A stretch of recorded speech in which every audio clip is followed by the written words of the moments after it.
Harte here, and I have got another love lore story for you. This week I'm going to tell the story of Ivan and Koschei the Deathless. This story about Ivan and Koshchei is a Slavic or Russian folklore fairy tale. For the sake of time, it is slightly condensed, but I will include links in the description below where you can go and read the full story and learn more about it. So let's get started with the story.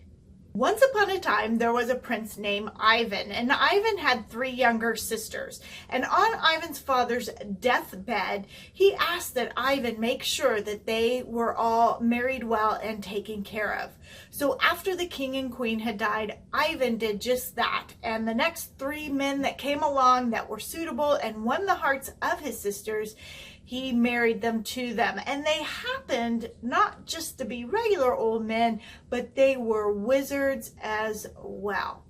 And off his sisters went to live happily ever after with their wizard husbands in their kingdoms.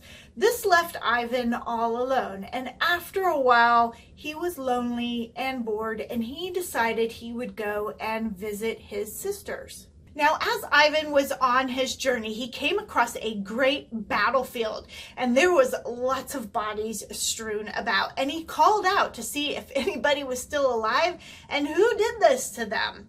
And the answer was that the great warrior princess Marya had done this to them. Well, intrigued, Ivan continued on his journey until he came to an encampment, and there he met with the great and beautiful warrior princess Marya. Now, he spent a few days with her, and those few days, a lot happened. They ended up falling in love, and they decided to get married, which they did. Now, instead of going back to his own realm, Ivan went with Marya to live in hers, and they lived very happily for a long time.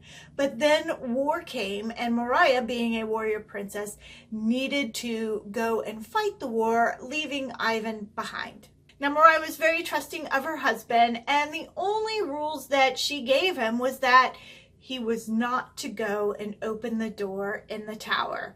So he was charged with taking care of the castle. He could pretty much do what he wanted, except do not open the door, go into the tower. And Ivan agreed, and off Marya went to fight her war, and he stayed behind to take care of things. But loneliness, boredom, and curiosity finally got the best of Ivan, and he had to know what was behind the door.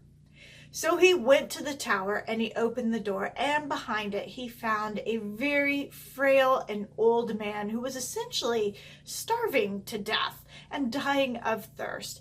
And the old man begged Ivan to please give him some water. And Ivan, having a good heart, agreed and fetched the man some water. But once the man had the amount of water he needed, he was no longer a man and instead transformed into a great, healthy-looking man sorcerer named Koschei the Deathless. Now, Koschei was called the Deathless, but he could not be killed, and the reason why is because he no longer possessed the soul in his body. Instead, his soul had been put into a needle, which was in an egg, which was in a duck, which was in a hare, which was in a chest that was buried beneath an oak tree that was located in an island in the middle of the ocean. And until all this was destroyed, basically Koschei was unable to die. Well, before he left, Koschei told Ivan that he was off to get Marya and that he would never see her again. And then he flew out the window and was gone. Well, Ivan was pretty upset and distraught about this. Once he pulled himself together, though, he decided he needed to go out and save his wife. So finally, Ivan sets out to go save his wife. And on his way, he actually ends up seeing his sisters, who was the ones he had initially set out to visit in the first place.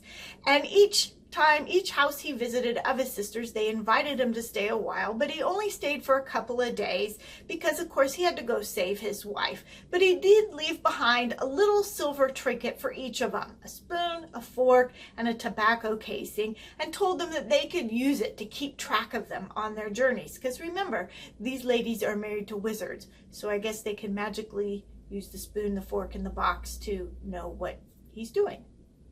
So then he set out to find his wife, and pretty soon he comes to Koschei's castle, and there he finds his wife, and Koschei's not around, so he's like, come on, we gotta go. And she's a little bit hesitant and worried, telling him that, you know, he's out hunting and they might get caught, but he's like, come on, let's go. So they get on his horse and they ride away. Koschei senses that they're gone, and so he follows them and he catches them. And he tells Ivan, you know what, because you were so nice to me by letting me go, I'm going to let this go. I'm going to let you go free, and I'm not going to kill you. And, you know, if you do it again, I'll let you go then too. But the third time, I'm going to get you. And then he takes Ivan's wife and returns back to his castle. Well, Ivan's pretty upset about this. He spends a little bit of time weeping and being really sad, and then he pulls himself together and off he goes back to save his wife. And the same thing happens. He finds her. Koschei's not around.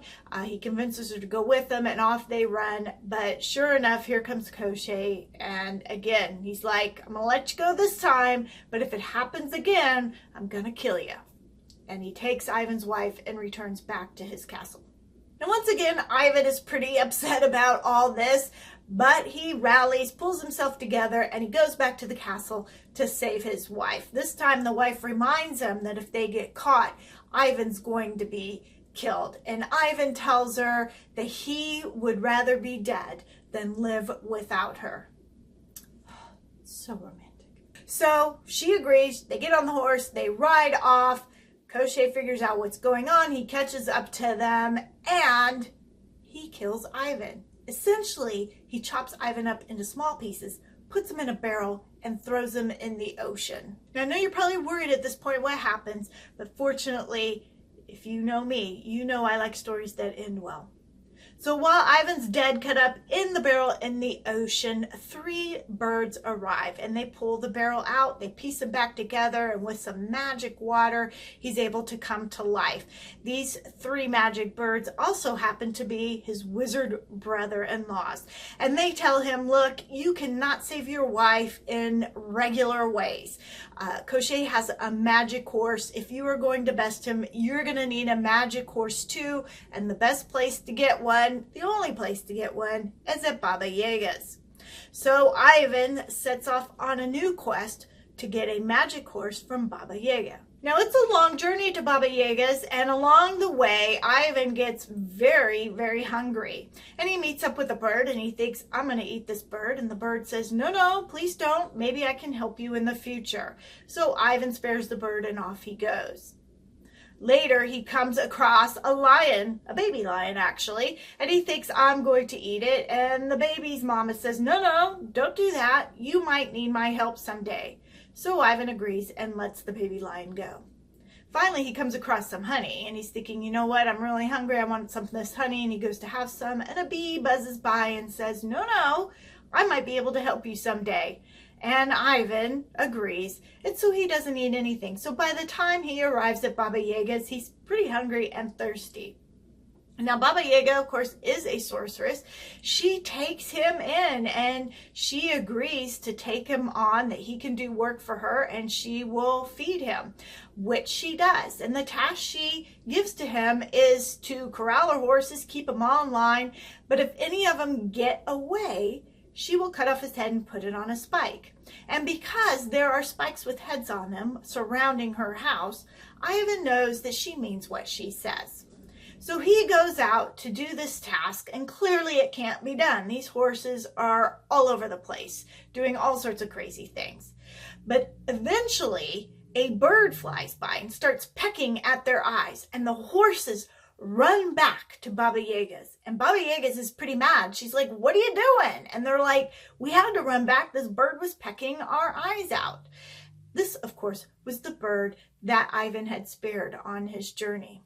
Well, over the next 2 days, the same thing happened. He goes out to take care of these horses. The horses are running amok, and one of his friends shows up, the lion and the bee, and they corral the horses back to Baba Yaga's. And of course, she's not happy about it because I think she really just wants to chop his head off and put it on a stake.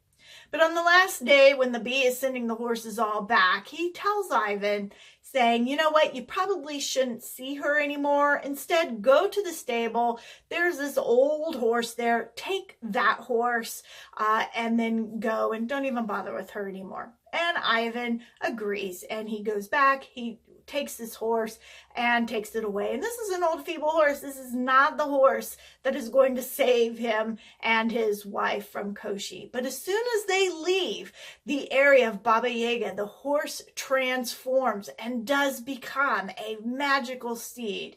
Well, of course, this makes Ivan very excited. He gets on the horse and he rides back to Koschei's.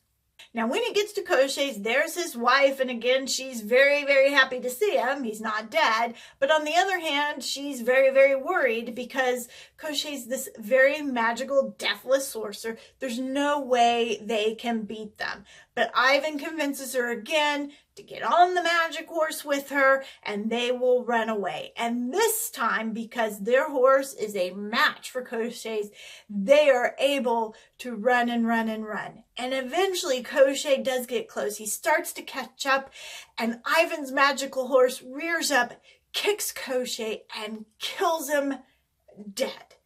And then our warrior princess Marya gets on Koschei's steed, and they ride out to visit Ivan's sisters and their husbands, and then eventually return to her realm where they're able to live happily ever after. So that is the story of Ivan and Koschei the Deathless. Now, as I have said, there are varying versions of this. So if you know this story and it sounds a little bit different, odds are I pulled from a different version that you read. It's one of the interesting things about these old folk tales and fairy tales is that they change and evolve. And a lot of times they change based on the location that they're being told. And if you've ever played a game of telephone, you know that stories can change very easily and very quickly, which is one of the fun things about going back and seeing a lot of these old stories. I thought I would go ahead and share with you some interesting things that came up in my head as I was reading and researching this story.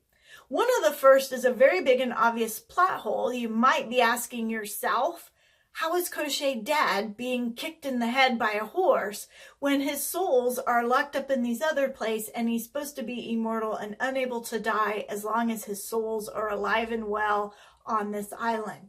I had the same question, and I went out and researched it, and I really couldn't find a good answer. The only thing I can come up with is that Koschei and Baba Yaga are both characters that show up in a variety of other tales. And so this particular tale about Ivan uses these characters, but apparently doesn't want to incorporate the bits about him being deathless or having to kill his souls in order to kill him. And again, that's just another thing about different people taking stories and making their small changes and incorporating some things and incorporating others.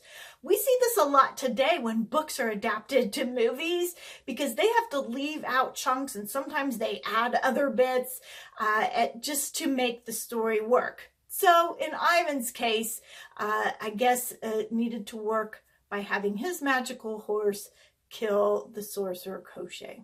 But the other thing that I found really interesting was that Koschei the Deathless had removed his soul from his body and incorporated them into these other bits. Now, in this case, instead of strewing them all around, they're actually all together. The needle is in an egg, that is in a duck, that is in a hare, and so on. And so in order to get to the souls, you have to get to this island, you have to dig up the chest from the tree, and you got to kill the hare, you got to kill the duck, you got to crush the egg and get it out of the needle.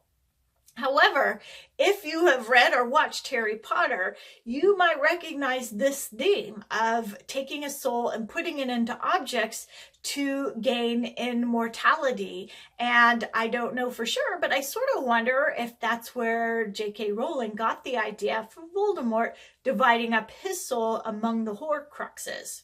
So one of the most interesting things I found about this story was the switch in gender roles. Now, Ivan's father has died, so you would think that Ivan would now be the king. But when he marries Marya, he doesn't bring her back to his kingdom. He goes to live in her kingdom. And when war comes, she is the one that goes off to fight. Now, historically, traditionally, the woman goes to live in the man's place, and when the war comes, it's the man that goes out to fight it. But in this story, those roles are switched. The other thing that I find really interesting is in a lot of traditional tales, it is the woman who disobeys the man, who says, do not open the box, do not look into the room, do not turn around, and her curiosity gets the best of her, so she opens the box or looks into the room or turns around. And in this case, it's Ivan who is disobeying his wife's wishes to not open the room. Now, the one thing that I don't get is if she's a warrior princess, why she needs Ivan to save her, because it seems like in the roles that they've taken on, the things that they do, she might have a better chance to save herself, but that's okay. This is what the story is about. And of course, Ivan does take a traditional hero's journey as outlined by Joseph Campbell.